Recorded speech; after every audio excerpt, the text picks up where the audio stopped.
जय हिंद, जय Bharat. All driver कल्याण संघ भारत जिंदाबाद जिंदाबाद।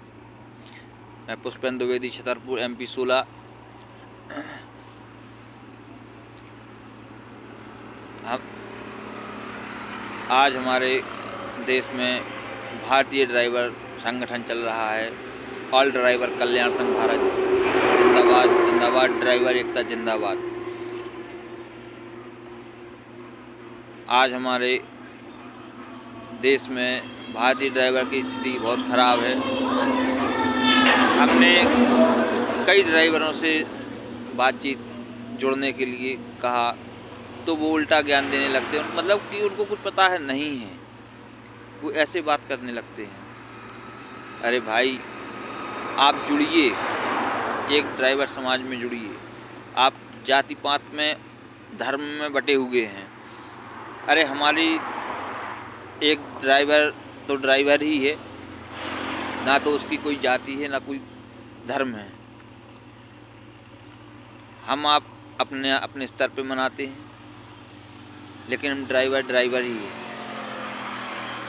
और भारत में ड्राइवर के लिए आज तक ना तो 78 साल से भारत में ड्राइवर को ना तो इंसाफ मिला है और ना कोई सरकार देने वाली है।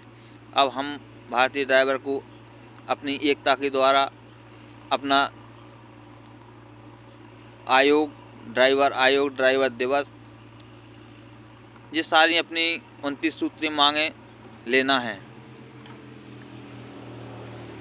क्योंकि ना तो कोई ट्रांसपोर्टर देने वाला है, ना कोई ट्रेवल्स देने वाली है, ना कोई मोटर मालिक देने वाला है, ना कोई अतकाई देने वाला है, ना कोई सरकार देने वाली है। इसलिए ड्राइवर भाइयों से निवेदन है कि आप संगठन का साथ दें, आप जुड़ें। किसी भी साइबर कैफ़े पर आप अपना आई कार्ड बनवा सकते हैं। All driver welfare association search करके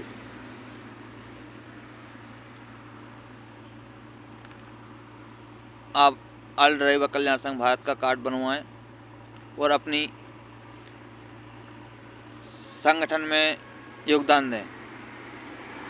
आप ड्राइवर को ड्राइवर से जोड़ें, संगठन में जुड़ें, एक दूसरे को जाने पहचानें। हम आप एक दूसरे की हेल्प, ड्राइवर ही ड्राइवर की हेल्प कर सकता है, ना कि हमारा भी कार्ड है, हमने भी बनवाया है, हम जुड़े हैं। आप भी जुड़िए, इससे आपको नुकसान नहीं है। एक ड्राइवर समाज को इससे लाभ होना है, ड्राइवर का हक मिलना है। आपको 60 साल बाद ड्राइवर क्या करेगा? ज़िंदगी भर गाड़ी चलाई हो, इसके बाद क्या करेगा? उसको कम से कम सरकार के द्वारा पेंशन योजना मिलने लगी तो क्या बुरी बात है। हमारे जो भविष्य में जो नई पीढ़ी ड्राइविंग लाइन पे आ रही है, कम से कम उनको तो फ़ायदा हो, हमको फ़ायदा हो। आज हमारी ये 44-45 साल हो रही है, हम कब तक गाड़ी चलाएंगे? इसके बाद तो कम से कम सरकार द्वारा वृद्धा पेंशन के हिसाब से कुछ ना कुछ जोड़े, ड्राइवर के लिए रोड पर सुरक्षा व्यवस्था करे। हम आप दिन रात 24 घंटे देश के लिए सेवा दे रहे हैं। हम भी टेलीकॉम की गाड़ी चलाते हैं, इमरजेंसी। ड्राइवरों की दशा सिर्फ ड्राइवर ही समझ सकता है, क्या दुर्दशा है ड्राइवर की। रोड पर है, ट्रक बसों को RTO TTO परेशान करता है, मारता है, पीटता है, अवैध वसूली करता है। तो शासन प्रशासन जब एक ड्राइवर को ही क्यों परेशान कर रही है? जो भी है सब ड्राइवर को परेशान करते हैं, गुंडे, बदमाश, सरकार, पुलिस। अरे तो क्या मचा है देश में? और भारतीय ड्राइवर की कहीं इज्जत नहीं है।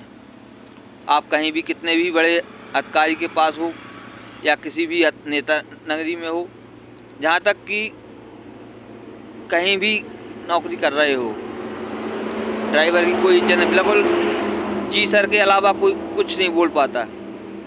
जी सर, अरे तो जी सर के लिए क्या देता है वो? मेहनत तो देखो कितनी करवा लेता। अरे भाई उस हिसाब से यदि कुछ ड्राइवर को मिले तो चलो भाई नौकरी है, कम से कम ड्राइवर की सैलरी उसका परिवार पल सके। एक तो उसके लिए 24 घंटे है ड्यूटी, वो घर का क्या देखेगा, क्या करेगा घर में? तो ये क्या है? तो कम से कम ड्राइवर के लिए छुट्टी हो, महीने में 2-4 छुट्टी हो, ताकि वो अपना घर परिवार के लिए कुछ व्यवस्था कर सके। लेकिन नहीं, ऐसा कोई नियम कानून नहीं है सरकार की तरफ से कि जो ड्राइवर के लिए बनाए। आज से भारतीय ड्राइवर 78 साल से चला आ रहा है प्रताड़ित होते हुए। आज तक ना तो सरकार ने सुनी है, ना सरकार कुछ करती है। हम आप जुड़ें, हमारा संगठन ड्राइवर हित के लिए काम कर रहा है। जो करेगा वो ड्राइवर के हित में ही होना है। हम आपको लाभ मिलेगा, हक मिलेगा, अधिकार मिलेगा, सब कुछ मिलेगा, लेकिन जुड़ो, ड्राइवर एकता से जुड़ो, सब कुछ मिलेगा आपको, पूरा अधिकार मिलेगा। अरे एक दिन यदि सरकार नहीं मानेगी तो यदि गाड़ियाँ 10 दिन के लिए रुक गई तो त्राही त्राही मच जाएगी देश में। यदि मैं इस गाड़ी को छोड़ दूँ तो इस पर कोई